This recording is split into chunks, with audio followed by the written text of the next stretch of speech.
Commander Yun Tai-ho stood in front of the large screen in the Earth Defense Command Center. The screen showed hundreds of alien messages floating in space like digital letters. Each message was an invitation to join something called the Galactic Council. The first message came in 1823. Now in 2045, they still kept coming. "Sir, another invitation arrived this morning," said Lieutenant Park So-min. She was the smartest person Tai-ho knew when it came to alien languages. She could read and speak 12 different alien languages perfectly. "This one is from the Altarian Federation. They want Earth to join their trade agreement." Tai-ho nodded but did not smile. Earth had been getting these messages for over 200 years. Every alien race in the galaxy seemed to know about Earth. They sent invitations to join councils, trade groups, and peace treaties. But Earth never answered back. The aliens thought Earth was empty, or maybe the humans were too stupid to understand the messages. They were wrong on both counts. "What does Admiral Jin think about this one?" Tai-ho asked. So-min looked at her tablet. "He says the same thing he always says. We keep watching and learning. No contact until we are ready." Admiral Jin Woo-sung ran the most secret part of Earth's military. Most people on Earth did not even know his job existed. His ships flew through space invisible to alien eyes. His soldiers watched alien worlds and learned their secrets. For 2 centuries, Earth had been the galaxy's best student. While aliens thought Earth was silent, humans were actually very busy. They built ships that could not be seen. They learned alien languages. They studied alien technology and made it better. They watched alien wars and learned how aliens fought. Earth became strong while staying hidden. Dr. Park So-min was So-min's older sister. She worked in a different part of the base where the biggest computers on Earth tried to understand alien science. She walked into the command center holding a thick folder. "Tai-ho! You need to see this," Dr. Park said. Her face looked worried.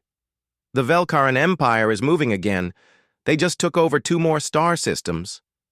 Tai-ho took the folder and read it quickly. The Velkaran Empire was bad news for everyone in the galaxy. They were strong, mean, and wanted to control everything. Most alien races were peaceful and did not know how to fight them. "How many ships do the Velkarans have now?" Tai-ho asked. "Over 3,000 warships," Dr. Park replied. "And they are heading toward the Centauri systems. 12 billion peaceful aliens live there." Lieutenant So-min looked up from her computer. "Sir, the Galactic Council is calling an emergency meeting. They are asking every known world to help stop the Velkarans." Tai-ho walked to the big window that looked out over the hidden Earth base. Below him, he could see hundreds of Earth's invisible ships. They looked like normal air, but they were actually the most advanced warships in the galaxy. Earth had spent 200 years building them. "They sent us an invitation to the meeting, too," So-min continued. "It came with a different kind of message. They sound scared." For the first time in months, Tai-ho smiled. "Get Admiral Jin on the communication system. Tell him it might be time." Dr. Park raised her eyebrows. "Time for what?" "Time to stop being students and start being teachers," Tai-ho said. When Admiral Jin's face appeared on the screen, he looked tired but ready. Jin had been waiting for this day for 30 years. He knew that someday Earth would need to reveal itself to help others. "Admiral, what is the status of our fleet?" Tai-ho asked. "We have 1,000 ships ready for immediate action," Jin replied. 10,000 more can be ready in 1 week.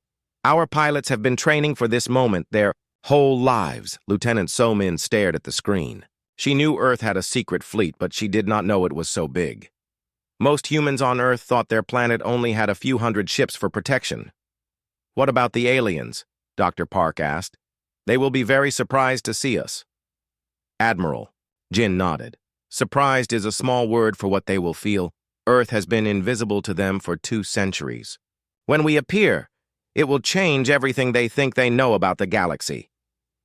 Tai-ho looked at the alien messages on the screen again. 200 years of invitations, 200 years of learning and growing stronger. Earth had missed every meeting, but they had not wasted any time. "Admiral, prepare the fleet," Tejo ordered. "Dr. Park, prepare all our intelligence files on the Velkaran Empire. Lieutenant So-Min, write our first message to the Galactic Council." So-Min's hands shook a little as she started typing. "What should I tell them, sir?" Tejo thought for a moment. Earth's first words to the galaxy had to be perfect. They had to show that humans were not just another alien race. They were something new. "Tell them that Earth has been listening," Tejo said slowly. "Tell them we have been learning. And tell them we are coming to help." As So-Min typed the message, alarms began to sound in the base. All over Earth, secret bases were waking up. Ships that had been hidden for decades were starting their engines. Soldiers who had trained in secret were putting on their uniforms. The Galactic Council thought Earth was empty and silent. Tomorrow they would learn how wrong they were.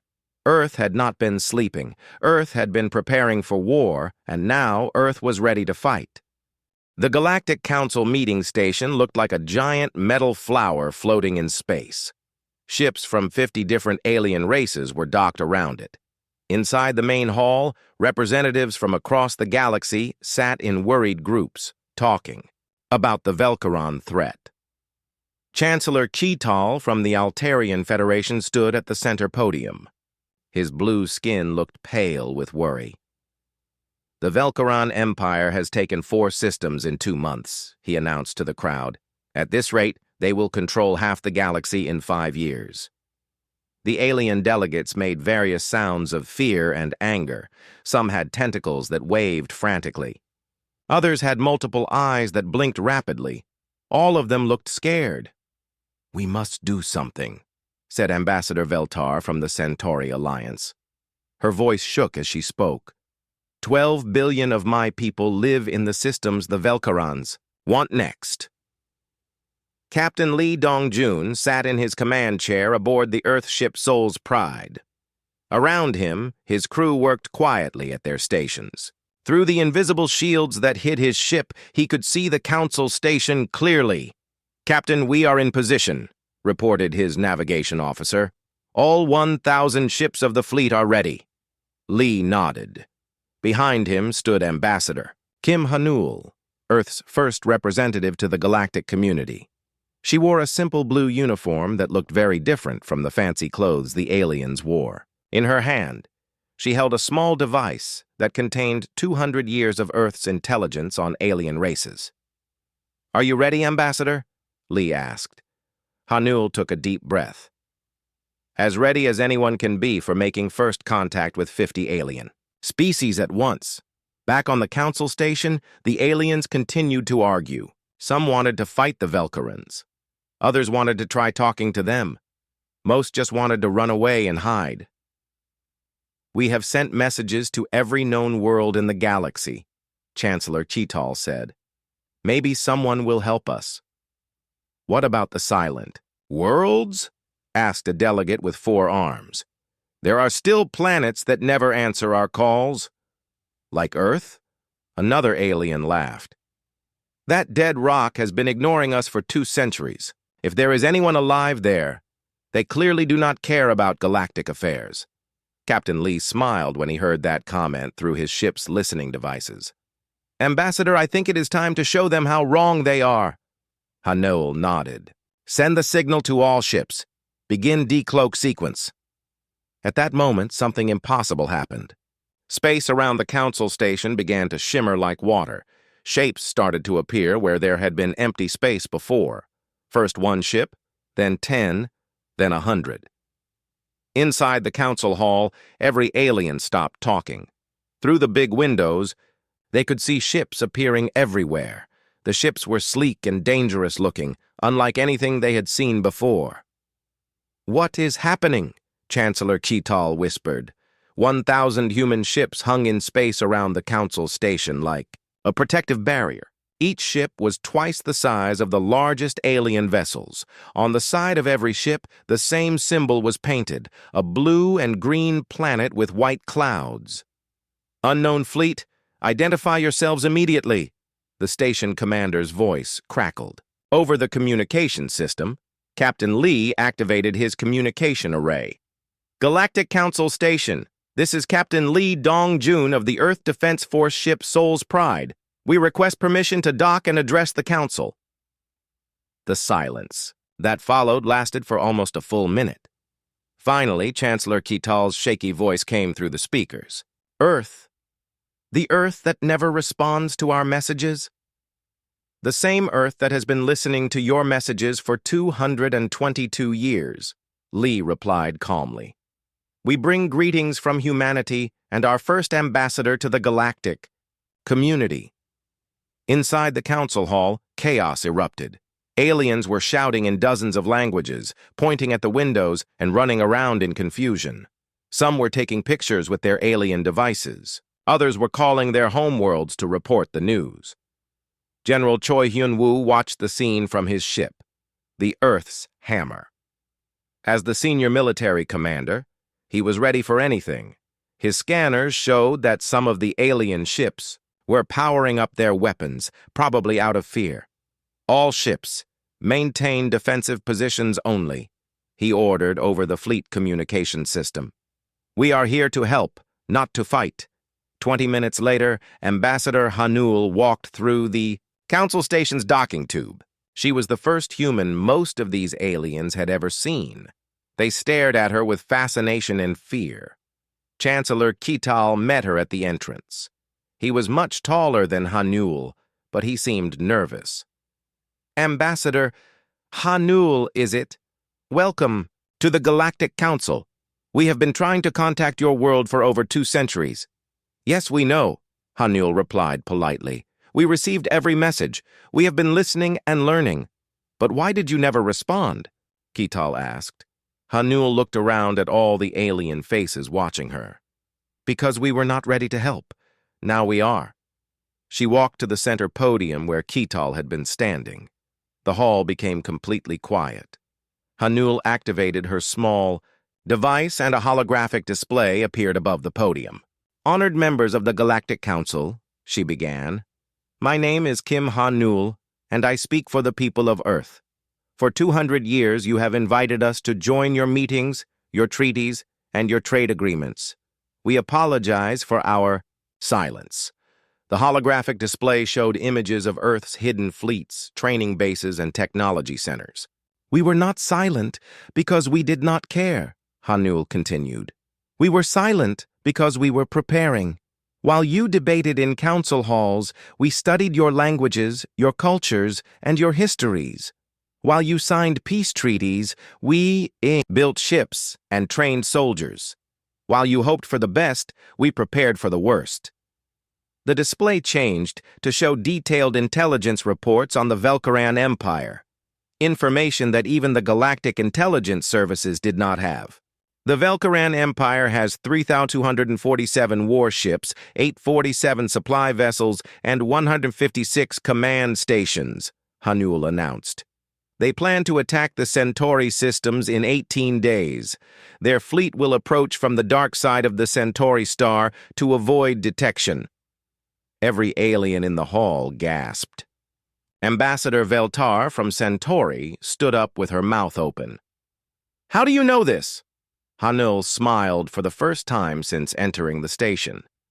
Because Earth has been watching everything for 200 years. We know where every Velcaran ship is located. We know their battle plans. We know their weaknesses.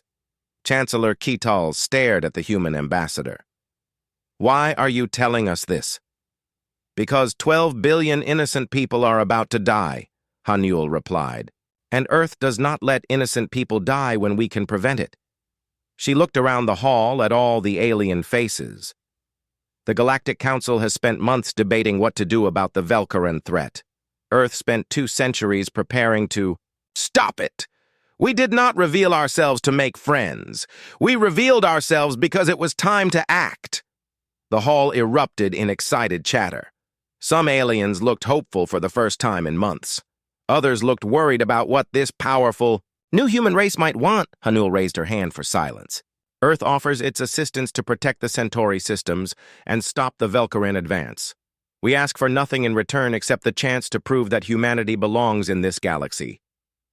As she finished speaking, the 1,000 human ships outside the station adjusted their positions, forming a perfect protective formation around the Council station. It was a demonstration of coordination and skill that impressed even the most advanced alien military officers. Earth had finally answered the galaxy's call for help, and their answer was not words, but action.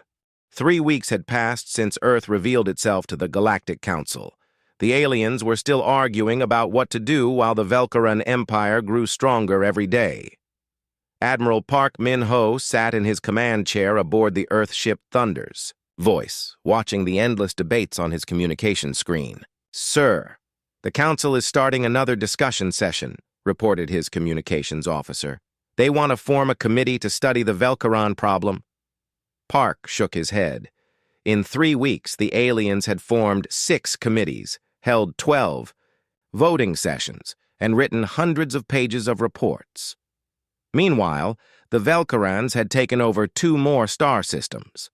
Dr. Shin Ye-jin walked onto the bridge carrying a thick folder. She was Earth's expert on alien psychology and had spent the last 3 weeks studying how different alien races thought and made decisions. "Admiral, I have finished my analysis of the galactic species," she said, sitting down next to Park. "I think I know why they cannot stop the Velcarans." "Tell me," Park replied. "Most of these alien races have been peaceful for thousands of years," Ye-jin explained. "They have never had to make quick military decisions. When they see a problem, their first instinct is to talk about it until everyone agrees on a solution." Park looked at the reports on his screen. "How long does that usually take?" "For something this big? Maybe 2 or 3 years," Ye-jin said. "They will still be debating when the Velcarans conquer half the galaxy." On the Council station, Ambassador Hanul sat through another long meeting. Chancellor Keitel was explaining why they needed to send another diplomatic message to the Velcaran Emperor before taking any military action. "We must exhaust all peaceful options," Keitel said to the assembled delegates. "War should always be the last choice." Hanul stood up. "Chancellor, with respect, how many peaceful messages have you sent to the Velcarans in the past 5 years?" Keitel looked uncomfortable. 47 messages. "And how many times have they responded positively?" "Well, none," Keitel admitted. "But that does not mean we should stop trying." Hanul looked around the hall at all the alien faces. Some looked hopeful that diplomacy might work. Others looked tired of the endless talking. All of them looked scared. "In the time we have been meeting here, the Velcarans have attacked 6 more colonies," Hanul said quietly. 3 million more innocent people are now under their control. How many more will suffer while we send messages that will never be read? An alien delegate with purple skin stood up. "What do you suggest, Ambassador? That we start a war?" "No," Hanul replied. "I suggest we end one. The Velcarans started this war years ago. We are just finally choosing to fight back." Back on his ship, Admiral Park received a priority message from Earth Command. He read it quickly and smiled for the first time in days. "Communications. Get me Colonel Oh Sung-min," he ordered. Colonel Oh commanded Earth's Special Operations Forces. His soldiers were trained for the most dangerous missions in space. When his face appeared on Park's screen, he looked ready for action. "Colonel, Earth Command has approved Operation Guardian Shield," Park announced. "How quickly can your teams be ready?" "We have been ready for 3 weeks, sir," Oh replied. "Just give us the targets." Dr. Ye-jin activated her analysis computer. "I have identified the key weakness in Velcaran strategy," she said. "They depend on fear to control conquered populations, but they have never fought an enemy that does not fear them." Park studied the tactical displays she showed him. The Velcaran Empire controlled their territory through intimidation and brutal punishment of anyone who resisted. It worked well against peaceful alien races who had never experienced real warfare. "What happens when they face an enemy that fights back harder than they do?" Park asked. According to my psychological analysis, they become confused and make mistakes, Yejin replied. Bullies are not used to victims who punch back. While the Galactic Council continued their debates, Admiral Park made a decision that would change the course of galactic history. He activated the emergency communication system that connected him directly to Earth's hidden fleet. All ships, this is Admiral Park, he announced. Earth Command has authorized us to begin protective operations in Velcaron-threatened systems. We will not wait for the Council's permission to protect innocent lives. On his screen, Park could see hundreds of Earth ships throughout the galaxy. They had been hiding near threatened star systems for weeks, waiting for orders. Captain Lee, take Battle Group Alpha to the Kepler system, Park ordered. The Velcarans are planning to attack. There tomorrow. Yes, sir, Lee replied from his ship. What are our rules of engagement? Protect the civilians. Stop the Velcarans. Use whatever force is necessary, Park said firmly. Colonel O's voice came through the communication system. Admiral, my teams are detecting Velcaran movement toward the Centauri border. It looks like they are starting their main attack early. Park looked at the tactical display. 3,000 Velcaran ships were moving toward the Centauri systems, where 12 billion peaceful aliens lived. The Galactic Council was still debating whether to send them a warning message. Colonel, deploy all special operations teams, Park ordered. I want intelligence on every Velcaron commander, every supply depot, and every communication relay. If we are going to stop them, we need to know everything. Dr. Yejin pulled up her psychological profiles of Velcaran leadership. Admiral, I recommend we target their command structure first. Velcaran society is very hierarchical. If we can capture or neutralize their top commanders, the rest of their forces will become confused and disorganized. That is exactly what we are going to do, Park agreed. On the council station, Ambassador Hanul received an urgent message from Admiral Park. She read it quickly and stood up, interrupting Chancellor Ketal's latest speech about the importance of patience. Honored delegates, she announced, I have just received word that Earth forces are moving to protect the Centauri systems. We will not wait for your permission to save innocent lives. The hall erupted in shocked voices. Some aliens were angry that Earth was acting without council approval. Others were relieved that someone was finally doing something. You cannot do this, Cheetal protested. Military action requires a unanimous vote from the council. Hanno looked at him calmly. Chancellor, your people have been voting for 3 weeks while the Velcarans prepare to kill 12 billion innocents. Earth's people have been preparing for 200 years to stop exactly this kind of threat. She activated her communication device and spoke directly to Admiral Park. Admiral, you have Earth's full authorization to proceed with Guardian Shield. Protect those who cannot protect themselves. Understood, Ambassador, Park replied. Earth forces are moving to intercept the Velcaran fleet. We will stop them. As Hanul closed the communication link, she looked around the council hall. Some aliens looked angry at Earth's unilateral action. Others looked hopeful that the threat might finally be stopped. All of them looked surprised that any species could make such important decisions so quickly. This is how humans solve problems, Hanul explained to the shocked delegates. We do not debate while innocents suffer. We act. Outside the council station, the 1,000 Earth ships began to move.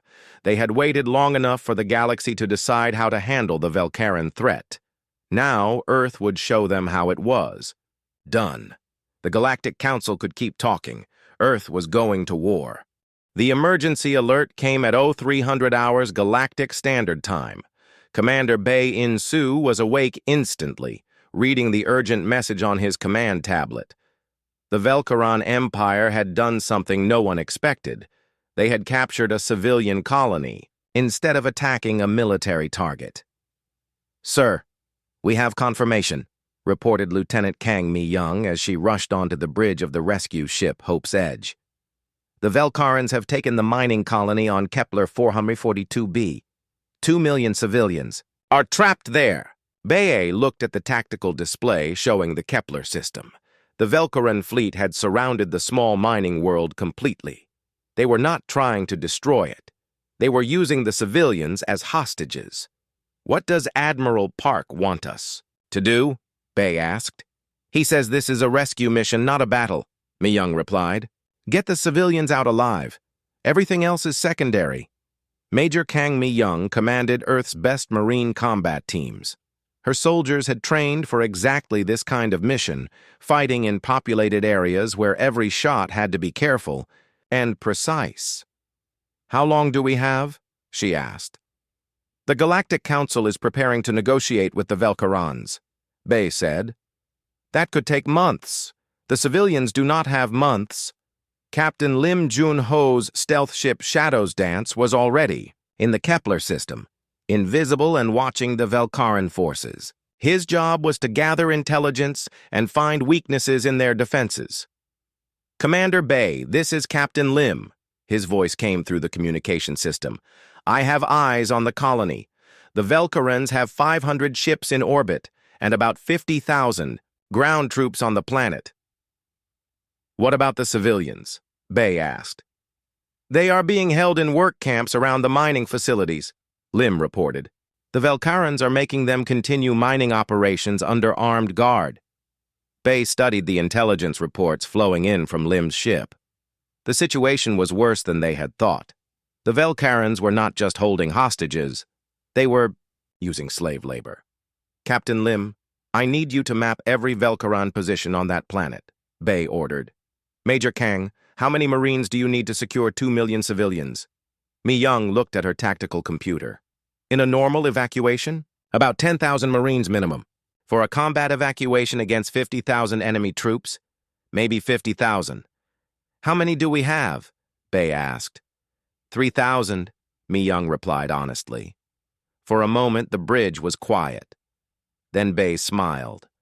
"Then we will have to be creative." While the Galactic Council prepared for lengthy negotiations, Earth's rescue fleet moved quickly toward Kepler 442b. Bae's plan was simple but dangerous: hit the Velkarans so hard and so fast that they would not have time to hurt the civilians. "All ships, this is Commander Bae," he announced to his fleet. "Operation Guardian Rescue is now active. We have 72 hours to extract 2 million people from a heavily defended planet. This is what we trained for." Captain Lim's stealth ships had spent 2 days mapping every Velkaran position. His intelligence was perfect. He knew where every guard post, every weapon, and every commander was located. "Commander, I have found their weakness," Lim reported. "The Velkaran ground commander is named General Vextar. He controls everything from a command center in the main mining complex. If we can capture him, the other commanders will not know what to do." Major Mi-young studied the layout of the mining complex. "It is heavily defended. We would need a major distraction to get close enough." "I have an idea for that," Bae said. "Captain Lim, how many Velkaran ships are in the outer defense ring?" "About 200 ships," Lim replied. "They are not expecting an attack, so their formation is loose." Bae activated the fleet communication system. "All ships, prepare for Operation Thunderstrike. We are going to give the Velkarans the biggest surprise of their lives." The rescue fleet moved into position around the Kepler system. To the Velkaran sensors, it looked like empty space. Earth's stealth technology was still far beyond anything the galaxy had seen. "Begin Phase 1, Bae ordered. Suddenly, 50 Earth ships appeared right in the middle of the Velkaran orbital defense fleet. The aliens had no time to react before Earth's weapons began firing, but these were not normal weapons. They were designed to disable ships, not destroy them. "What is happening?" General Vextar demanded from his command center on the planet's surface. "How did they get through our defenses?" His communications officer looked panicked. "Sir, our orbital fleet is reporting massive system failures. Their ships are losing power and life support." "Are they being destroyed?" Vextar asked. "No, sir. They are being captured. The enemy is boarding our ships and taking prisoners." While the space battle distracted the Velkaran commanders, Major Mi-young's Marines were already on the planet's surface. They had landed in small groups all around the mining complex, invisible to Velkaran sensors. Team leaders, report status, Mi-young whispered into her communication device. Team Alpha in position, came the reply. Ready to secure Civilian Zone 1. Team Beta ready to hit the guard posts. Team Gamma has eyes on the command center. Mi-young looked at her watch. The space battle had been going for exactly 12 minutes. In 12 more minutes, the Velkarans would realize that the real attack was happening on the ground. All teams, execute rescue plan, she ordered. Remember, protect the civilians first, capture enemies second, kill only if necessary. What happened next would be talked about in military academies across the galaxy. For decades, 3,000 human Marines coordinated a perfect assault on 50,000 Velkaran troops. They moved like a single organism, each team knowing exactly what the others were doing. The Velkarans had never fought an enemy like this. Most galactic species fought in large groups with heavy weapons. Humans fought in small teams with precise tactics. While Velkaran commanders tried to figure out where the main attack was coming from, human Marines were already freeing civilians from every camp simultaneously. Sir, we are losing control of sectors 7 through 15, a Velkaran officer reported to General Vextar. The enemy is everywhere at once. How many ships do they have in orbit? Vextar demanded. We do not know, sir. They keep appearing and disappearing. Our sensors cannot track them. General Vextar was learning why Earth had spent 200 years developing stealth technology. His forces could not fight an enemy they could not see or predict. Team Gamma, this is Major Kang. Mi-young's voice came through the command communication system. We are ready to take the command center. Understood, Major. You have permission to capture General Vextar. Try to take him alive. He might have useful information. The assault on the command center took exactly 4 minutes. By the time General Vextar realized his headquarters was under attack, human Marines were already in his office. General Vextar, Major Mi-young said politely as her soldiers surrounded the shocked alien commander. You are now a prisoner of Earth forces. Your troops will be given one chance to surrender peacefully. This is impossible, Vextar stammered. You only have a few ships. We have thousands of soldiers. Mi-young smiled. General, you made one big mistake. You threatened innocent people. When humans see innocents in danger, we do not count the odds. We just act. Within 6 hours of the rescue operation beginning, the impossible had happened. Earth forces had captured or disabled the entire Velkaran fleet in orbit. On the planet, 50,000 Velkaran troops had surrendered after their commanders were captured. But the most impressive part was the civilian evacuation. In less than 3 days, Earth ships transported all 2 million colonists to safety. They also brought them enough supplies to start new lives on safer worlds. Commander Bay stood on the bridge of Hope's Edge, watching the last transport ship leave Kepler 442b. The mining colony was empty now, but the people were alive and free. Sir, message from Admiral Park, his communications officer reported. He wants to know our casualty report. Bay looked at the final mission statistics. Tell the Admiral that we lost 0 ships and had 12 injured Marines. All civilians rescued successfully. All enemy forces captured or neutralized. And the Velkaran response, sir? Bay looked at the intelligence reports coming in from other systems. When news of the Kepler rescue spread, Velkaran forces throughout the galaxy began retreating from civilian targets. They had learned that threatening innocence brought swift and overwhelming human response. The Velkaran Empire just learned something new about humans, Bay said. We do not negotiate with people who hurt innocents. We rescue the innocents and capture the people who hurt them. The galaxy had asked for help stopping the Velkaran threat. Earth had not just stopped it, they had turned it around completely. Now the Velkarans were the ones who were afraid. And across the galaxy, other alien species were beginning to understand what Ambassador Hanul had meant when she said Earth was ready to help. Humans did not just promise to protect people. They actually did it. 6 months after Earth's first contact with the galaxy, President Na Hyo-sung stood before the largest gathering in Galactic Council history. Representatives from over 300 alien species had come to hear humanity's leader speak. The Great Hall had been expanded twice to fit everyone who wanted to attend. Ambassador Kim Han-neul sat in the front row, wearing the new Earth diplomatic uniform that had become famous across the galaxy. Next to her sat Admiral Jin Woo-sung, who now commanded the new Galactic Defense Initiative that 57 alien species had joined. "Honored beings of the galaxy," President Na began, her voice carried to every corner of the massive hall. "6 months ago, your people sent Earth an invitation to help stop a great threat. Today, I stand before you to accept a different invitation. The invitation to build a better future together." Chancellor Kital, who now served as Earth's official liaison to the Council, smiled as he listened. The old fears about human military power had been replaced by gratitude and respect. Earth had proven that strength could be used to protect, rather than conquer.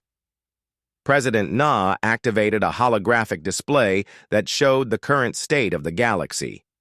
When Earth revealed itself, the Velkaran Empire controlled 43 star systems and threatened dozens more. Today, the Velkaran Empire has surrendered completely. Their former territories are now free worlds under Galactic Council protection. The hall erupted in applause from hundreds of different species. The sound was strange, but beautiful. Clicks, whistles, chirps, and voices all expressing the same emotion: gratitude. "But we did not come here to celebrate victory," Na continued. "We came to prevent future defeats. The Velkaran threat was stopped, but it should never have grown so large in the first place." Dr. Park So-min, now director of the Interspecies Communication Academy, had prepared detailed reports on how the Velkaran crisis had developed.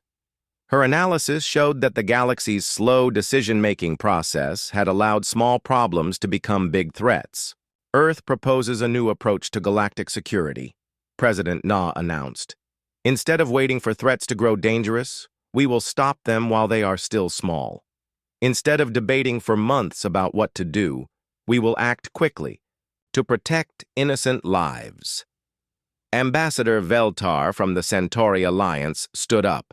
Her people had been the first to benefit from Earth's protection. "President Na, the Centauri systems formally request to join Earth's Defense Alliance. We pledge our ships and our resources to help protect other peaceful worlds." One by one, representatives from dozens of alien species stood up to make similar pledges. The Altarian Federation, the Kepler Mining Consortium, the Outer Rim Colonies, all of them wanted to be part of Earth's new approach to galactic security. Admiral Jin watched from his seat as the galaxy transformed before his eyes. The same alien species that had once been suspicious of human military power were now asking to serve alongside human forces. "Admiral Jin," President Na said, gesturing for him to join her at the podium, "please explain the Galactic Defense Initiative to our new allies." Jin stood and faced the assembled aliens. "The GDI operates on simple principles," he began. "Every member species contributes what they can: ships, technology, intelligence, or resources. In return, every member world receives protection from threats they cannot handle alone." He activated his own display showing the current GDI fleet composition. "We now have over 15,000 ships from 57 different species. Human vessels provide the heavy combat capability, while our alien partners contribute specialized skills in areas like medicine, engineering, and diplomacy." An alien delegate with green skin and multiple arms raised a question. "Admiral, what happens if member species disagree about whether to take action?" "That is where human experience becomes valuable," Jin replied. "Earth has learned that sometimes the right action is not the popular action. When innocent lives are at stake, we act first and explain later." Chancellor Chital stood to address a concern that many aliens still had. Some species worry that Earth's rapid response approach might lead to unnecessary conflicts. How do we prevent the GDI from becoming the next galactic threat? President Na stepped forward to answer. By maintaining our founding principle, we exist to protect, not to conquer. Earth has no interest in ruling the galaxy. We are interested in keeping it safe. The proof of Earth's intentions was visible throughout the galaxy. In the 6 months since the Velkaran surrender, human forces had been requested to help with 37 different crises. They had stopped pirates, rescued disaster victims, and prevented 3 potential wars. In every case, human forces had left as soon as the crisis was resolved. Dr. Shin Ye-jin, now the GDI's chief strategic analyst, had been studying the psychological impact of Earth's actions on galactic civilization. Her research showed that the mere knowledge that help was available had made many species more confident and peaceful. The galaxy is changing in ways we did not expect, she had reported to President Na before the speech. Crime rates are dropping in systems near GDI bases. Trade is increasing between species that used to be suspicious of each other. When people feel safe, they act better toward their neighbors. President Na shared these findings with the assembled delegates. Earth's gift to the galaxy is not just military protection. It is the peace of mind that comes from knowing help is always available. Ambassador Hanul stood up to make an important announcement. Earth is opening permanent diplomatic missions on 50 worlds throughout the galaxy. We want to learn from your cultures, share our technology, and work together to solve problems before they become threats. The cultural exchange programs had already begun producing amazing results.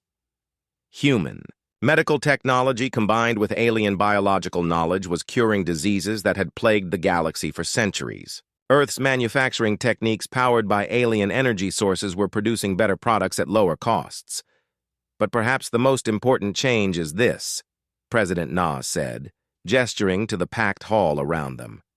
For the first time in galactic history, hundreds of species are working together as partners rather than just neighbors. Admiral Jin had seen this cooperation firsthand in the GDI fleet. Human captains served under alien admirals.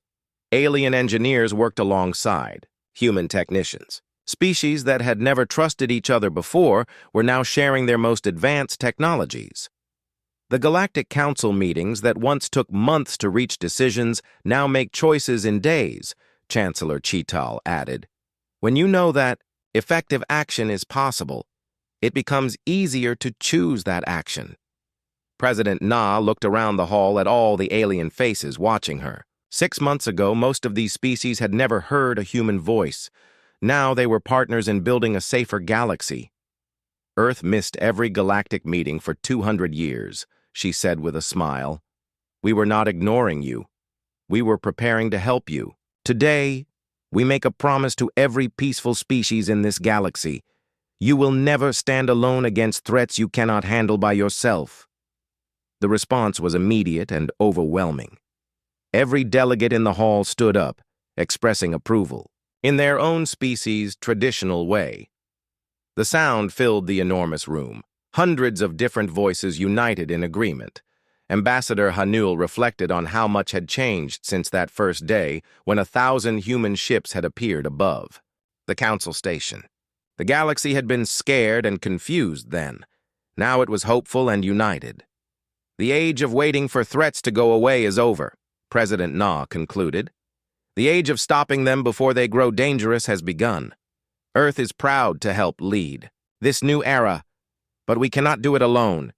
It will take all of us working together to keep the galaxy safe. As the ceremony ended, and delegates from hundreds of worlds began discussing new partnerships and joint projects, Admiral Jin looked out the hall's great windows at the space around the council station, where once there had been a few dozen alien ships.